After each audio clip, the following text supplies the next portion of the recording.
Bismillahirrahmanirrahim. Assalamualaikum warahmatullahi wabarakatuh.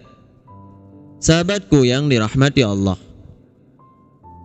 Nabi Musa alaihissalam adalah satu-satunya nabi yang diizinkan berdialog langsung dengan Allah Subhanahu wa taala setiap kali hendak bermunajat dan berdialog dengan Allah Subhanahu wa taala. Nabi Musa alaihissalam naik ke Bukit Tur Sina.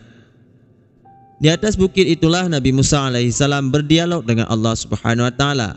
Nabi Musa alaihissalam sering bertanya dan Allah Subhanahu wa taala menjawab saat itu juga. Inilah kelebihannya yang tidak ada pada para nabi-nabi yang lain. Al-Kisah, pada kenabian Nabi Musa alaihissalam, hidup seorang pemuda tampan yang tinggal di sebuah desa tak terlalu jauh dari Bukit Tur Sina. Ia merupakan pemuda salih yang mengikuti ajaran Nabiullah Musa alaihissalam. Suatu hari Nabi Musa alaihissalam bertanya kepada Allah Subhanahu wa taala, "Ya Allah, siapakah orang yang di surga kelak yang akan menjadi sahabatku?" Allah Subhanahu wa taala pun menjawab dengan memberitahu sebuah nama kampungnya serta tempat tinggalnya. Setelah mendapat jawaban, Nabi Musa alaihissalam benar-benar penasaran dengan orang itu. Betapa istimewanya dia, tidak dikenal tetapi kelak setingkat dengan Nabi di surga. Siapakah dia dan apakah amal-amalnya? Nabi Musa alaihissalam turun dari Bukit Tur Sina dan berjalan berhari-hari mencari orang itu ke tempat yang diberitahukan oleh Allah Subhanahu wa taala.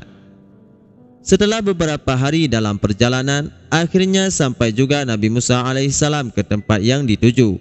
Hingga akhirnya bertemulah Nabi Musa alaihissalam dengan orang itu.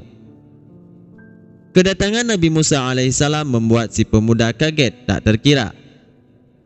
Ia tak pernah menyangka sang Nabiullah alaihissalam mendatangi rumahnya seorang diri.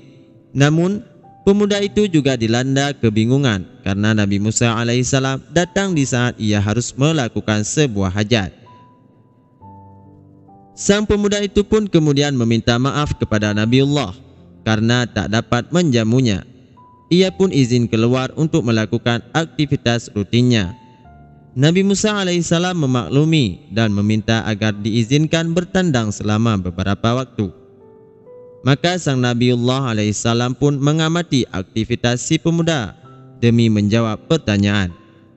Amalan apa yang telah dilakukannya hingga mendapat kemuliaan menjadi tetangga Nabi Musa alaihissalam di surga. Lalu Nabi Musa dibuat terperanjat ketika melihat si pemuda menggendong seekor babi besar yang ia simpan di rumahnya. Si pemuda itu bahkan memandikan babi itu dengan penuh belai kasih sayang. Usai dimandikan, babi itu dikeringkan, kemudian dipeluk dan diciumi oleh si pemuda. Hampir saja Nabi Musa alaihissalam menegur kelakuan si pemuda itu. Namun belum usai sampai di situ, usai merawat babi pertama, sang pemuda kembali mengeluarkan babi lain dari rumahnya. Hal yang sama pun dilakukannya pada babi kedua tersebut. Memandikan, mengeringkan, memeluk dan menciuminya.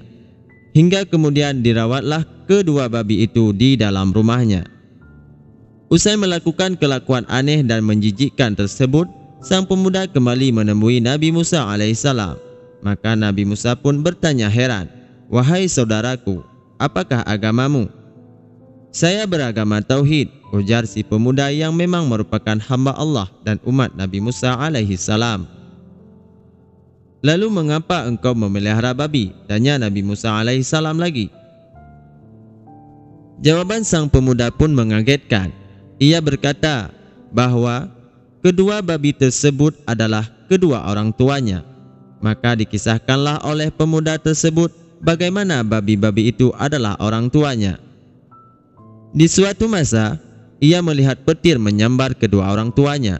Sang pemuda sempat berpikir kedua orang tuanya tewas. Namun ternyata ia mendapati 2 ekor babi yang kemudian dibawanya pulang dan dirawat dengan baik. "Ayah dan ibuku telah melakukan dosa besar hingga Allah Subhanahu wa taala mengganti wajah mereka dengan rupa babi," ujarnya. Meski ia tahu orang tuanya telah bermaksiat kepada Allah Subhanahu wa taala hingga mendapat azabnya, sang pemuda tetap bersedia merawat keduanya. Bahkan meski rupa ayah ibunya telah berubah menjadi babi, ia merasa tetap berkewajiban sebagai anak untuk berbakti kepada kedua orang tuanya. Setiap hari aku berdoa kepada Allah Subhanahu wa taala agar mengampuni mereka dan mengembalikan wujud mereka seperti sedia kala. Namun Allah Subhanahu wa taala belum mengabulkan doaku, tutur si pemuda dengan pilu. Setelah mendengar rangkaian kisah si pemuda, maka tahulah Nabi Musa alaihi salam mengapa si pemuda mendapat keutamaan luar biasa saat di akhirat kelak. Keutamaan itu memang pantas didapatkan seorang anak yang sangat berbakti kepada ibu bapaknya. Allah meneruskan lagi memberi kabar kepada Nabi Musa alaihi salam, karena dia telah berada di makam yang tinggi sebagai anak yang soleh di sisiku. Ini aku kabulkan doanya. Tempat kedua ibu bapaknya yang tadinya aku sediakan di dalam neraka, kini telah kupindahkan ke dalam surga. Hikmah dari kisah tersebut, subhanallah, hormat dan bakti anak yang soleh serta doanya dapat menebus dosa ibu bapaknya yang seharusnya masuk ke dalam neraka dipindahkan oleh Allah Subhanahu wa taala ke dalam surga. Rasulullah SAW pun bersabda mengingatkan kepada kita, ketika meninggal dunia semua pahala anak Adam terputus kecuali 3 hal: amal jariah, ilmu yang bermanfaat, dan anak yang soleh yang mendoakan orang tuanya. Walaupun banyak sekali dosa yang mereka lakukan, kita tidak boleh memusuhi, menjauhi, melupakan dan melantarkannya. Kewajiban kita sebagai anak adalah berbakti dengan tulus dan ikhlas serta mendoakannya. Mudah-mudahan Allah Subhanahu wa taala mengampuninya. Kisah di atas semoga menjadi pelajaran dan teladan buat kita semua. Wabillahi taufiq wal hidayah. Wassalamualaikum warahmatullahi wabarakatuh.